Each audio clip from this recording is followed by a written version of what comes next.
Have you ever struggled with how to stay unaffected by the actions of others? Have you ever wondered how to maintain peace when confronted with someone else's negative karma? Welcome back to the channel, everyone. Today, we'll explore an essential Buddhist teaching, how to remain untarnished when others create negative karma, especially when their actions directly affect us. We'll address two crucial questions: how can we avoid being dragged into the turmoil created by others' karma, and how can we protect our own minds from being contaminated by negative actions? In this video, we'll delve deep into the wisdom of Buddhist teachings on non-reactivity, compassion, and wisdom, and how these principles can help us navigate the storms of life without being overwhelmed by external events. By the end, you'll understand how to transform challenging encounters into opportunities for spiritual growth, and how to remain unfaked by the turbulence of other people's karma. Buddhism teaches us that every action has a corresponding result, and this concept of karma is central to understanding how we relate to others. But the crucial point here is not merely the observation of karma, but how we respond when others' actions, good or bad, affect us. We might face situations where someone behaves unjustly, harms us, or creates difficulties for us in ways that seem beyond our control. When this happens, it's easy to feel anger, resentment, or even frustration. The question becomes, how can we not be tainted by these actions, which are completely outside of our control? First, it's important to remember that karma is always personal. In other words, the consequences of our actions will unfold in our own lives. Just as someone's negative actions may affect us, the karma they create will return to them according to the law of cause and effect. This understanding helps us avoid the trap of reacting with hatred or bitterness, because we realize that their actions are not our burden to carry. As the Buddha taught in the Dhammapada, hatred does not cease by hatred, but only by love. This is the eternal law. When we encounter negativity from others, it's easy to get caught up in the drama of it all, but the Buddha teaches that by cultivating compassionate detachment, we can protect ourselves from becoming entangled in the other person's karma.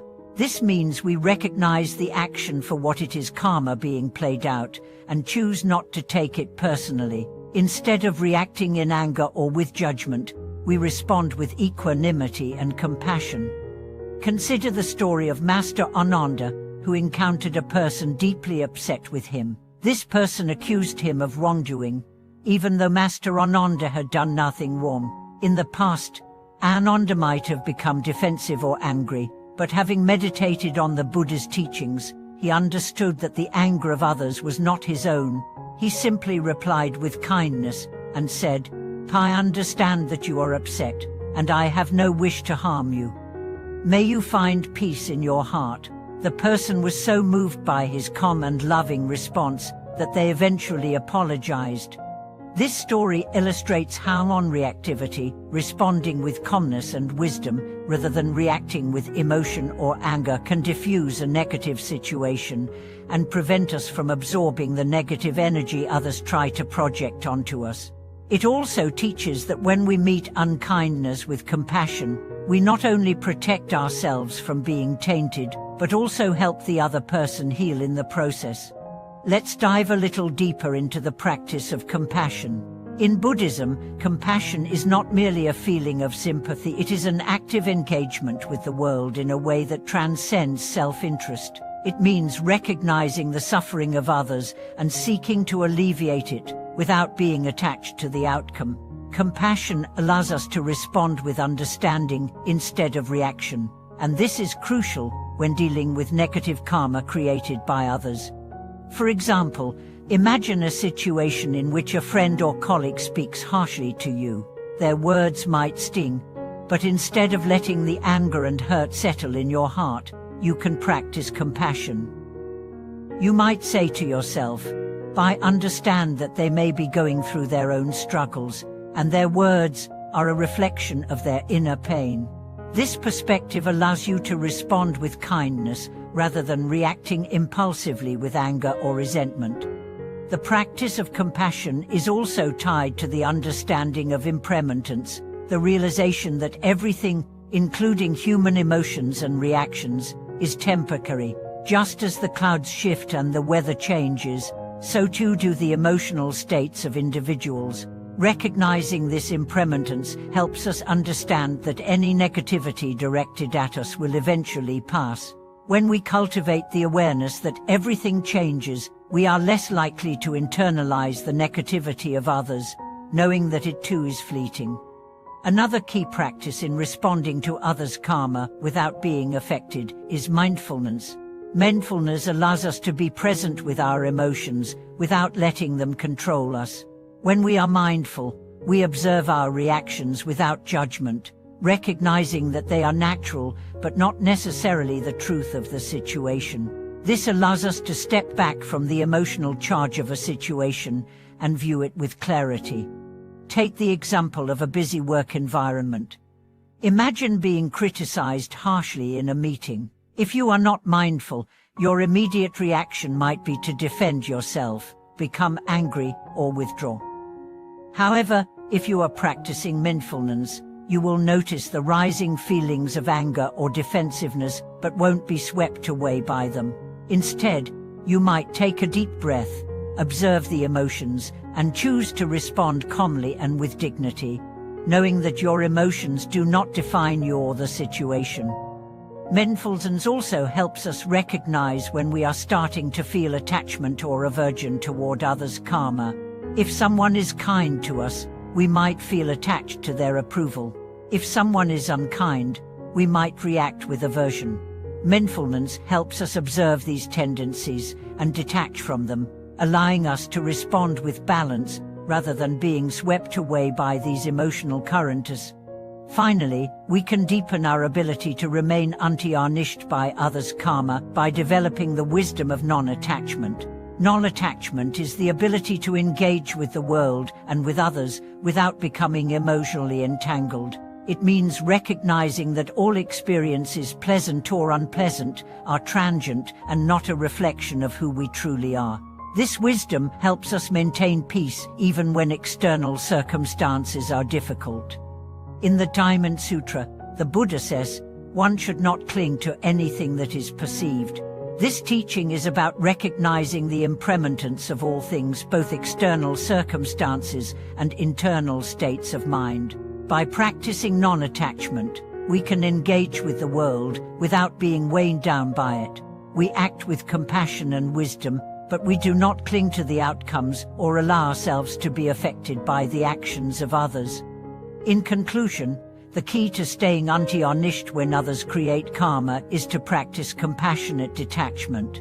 By cultivating non-reactivity, mindfulness, compassion, and non-attachment, we can navigate the world with clarity and peace, no matter what others do. We must remember that their karma is their own, and we are not responsible for it. Through these practices, we free ourselves from the negative patterns that often arise when we become emotionally entangled with others' actions. As we continue to explore the profound teachings on how to remain untarnished by the negative actions and karma created by others, it is important to deepen our understanding of the wisdom of non-attachment. The essence of non-attachment is not about detaching ourselves from life or relationships, but rather about cultivating the ability to engage fully without being emotionally enslaved by outcomes, whether they are positive or negative. This practice is particularly critical in today's world, where we are often exposed to the actions, behaviors, and emotions of others that can either uplift us or bring us down. In Buddhism, attachment is seen as the root cause of suffering. When we become attached to the actions of others or to the results of their behavior, we bind ourselves to their karmic experiences. This is especially true when we react emotionally to the harm or negativity others direct toward us. The Buddha's teachings offer a clear antidote to this cycle. Respond with wisdom and compassion, not reaction. By cultivating a deep understanding of impermanence and non-attachment, we can break free from this cycle and maintain peace regardless of external circumstances. Non-attachment does not mean indifference or coldness. It means that we engage with life, with others, and with situations, but without the emotional clinging that often comes with expectations or ego-based desires. When we practice non-attachment, we allow ourselves to experience life as it is, without resistance, without the need to control or manipulate outcomes. This brings a sense of freedom, as we are no longer ruled by the forces outside of us. We are free to act from a place of wisdom and compassion, unaffected by the fluctuations of external circumstances. Let's take the example of karma in relationships, one of the most challenging areas where we often find ourselves emotionally entangled. Relationships, whether they are familial, romantic, or professional, are rife with opportunities for karma to be created. In many relationships, we may feel warned, hurt, or misunderstood, and these feelings are natural reactions to the actions of others. However, if we attach ourselves too strongly to the negativity of these interactions, we create an emotional debt that can cause suffering. Take, for example, a family member who consistently criticizes you. Their negative words may trigger feelings of hurt, anger, or frustration, and it's natural to feel these emotions. However, if we allow these feelings to grow, we begin to hold on to them, creating emotional bonds to the person's behavior. We may hold grudges or seek revenge, all of which only perpetuate our suffering. The key, however, is to not let their actions define you. Recognize that their behavior is their karma, not yours. You cannot control their actions, but you have full control over how you respond. The practice of letting go in such situations involves recognizing that their words or actions are a reflection of their inner state, not a reflection of your worth. This does not mean accepting mistreatment, but it does mean that we no longer carry the burden of their karma. In this way, we maintain our inner peace and integrity, no matter how others choose to behave. The importance of forgiveness in this context cannot be overstated.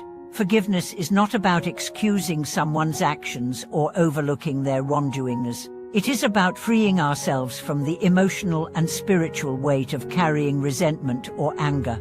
By choosing to forgive, we release the hold that negative emotions and past events have on us.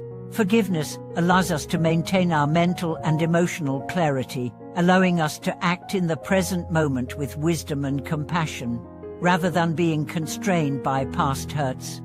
Consider the teachings of the Buddha on the practice of loving kindness, metta.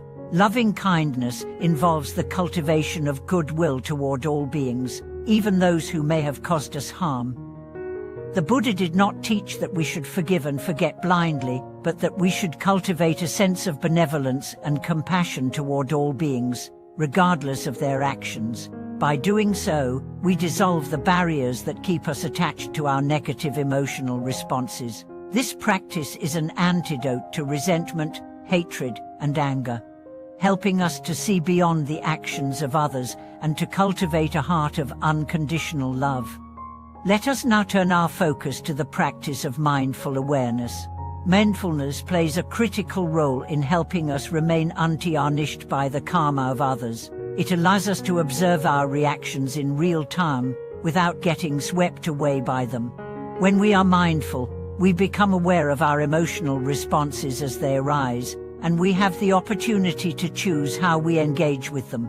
This can be incredibly powerful, especially when confronted with negative actions or words from others. For example, imagine being in a situation where someone speaks harshly to you. Without mindfulness, your immediate response might be to react defensively, to retaliate, or to withdraw in hurt. However, if you practice mindfulness, you can observe the feelings of anger or hurt as they arise, without immediately acting on them. You might acknowledge the emotion, yes, I am feeling angry or hurt right now, but rather than letting that feeling control you, you choose a more skillful response, perhaps taking a deep breath, pausing before reacting, or responding with kindness. Mindfulness helps us to stay grounded in the present moment and prevents us from being carried away by the karma of others. It also allows us to maintain a clear and balanced mind, enabling us to respond to situations from a place of wisdom and compassion, rather than from a reactive and emotional state. By practicing mindfulness, we create a protective shield around our hearts and minds, preventing negative karma from influencing our own behavior and mindset. Another powerful method to stay untarnished by the karma of others is to embrace the practice of spiritual resilience. Spiritual resilience refers to our ability to remain grounded and steadfast in our practice, no matter what external circumstances we encounter. This resilience comes from a deep understanding of impermanence, the realization that everything, including the actions of others, is temporary and ever-changing. When we understand that everything in life is impermanent, we begin to let go of the need to control or react to every situation. We realize that even the most difficult moments will eventually pass, and in the meantime, we can remain centered in our practice. This resilience is not about avoiding difficulties or suppressing our emotions, but about developing the strength to face life's challenges with equanimity, knowing that they are fleeting and ultimately inconsequential in the grand scheme of things. One of the key components of spiritual resilience is consistency in practice. By dedicating ourselves to daily practices of meditation, mindfulness, and compassion, we cultivate a strong foundation that helps us stay anchored during times of difficulty. Over time, as we strengthen our spiritual resilience, we find that we are less affected by the actions of others. We become more like a tree that stands firm in the face of a storm, its roots deep in the earth, regardless of the winds that may blow. In conclusion, the path to remaining untarnished by the karma of others lies in cultivating a combination of wisdom, mindfulness, compassion, and non-attachment. By recognizing that the actions of others are their karma, not ours, and by practicing detachment, we free ourselves from the emotional weight that comes with taking things personally. Through mindfulness and compassion, we can respond with clarity and grace, turning every challenge into an opportunity for spiritual growth. Thank you for watching this video. If you have faced challenges in maintaining your peace in difficult situations, or if you have found effective practices for staying untarnished by the actions of others, I encourage you to share your experiences in the comments below. Please like, subscribe, and share this video with others who may benefit from these teachings. Let's continue to walk the path of wisdom, compassion, and mindfulness together. Thank you once again for watching, and I look forward to seeing you in the next video.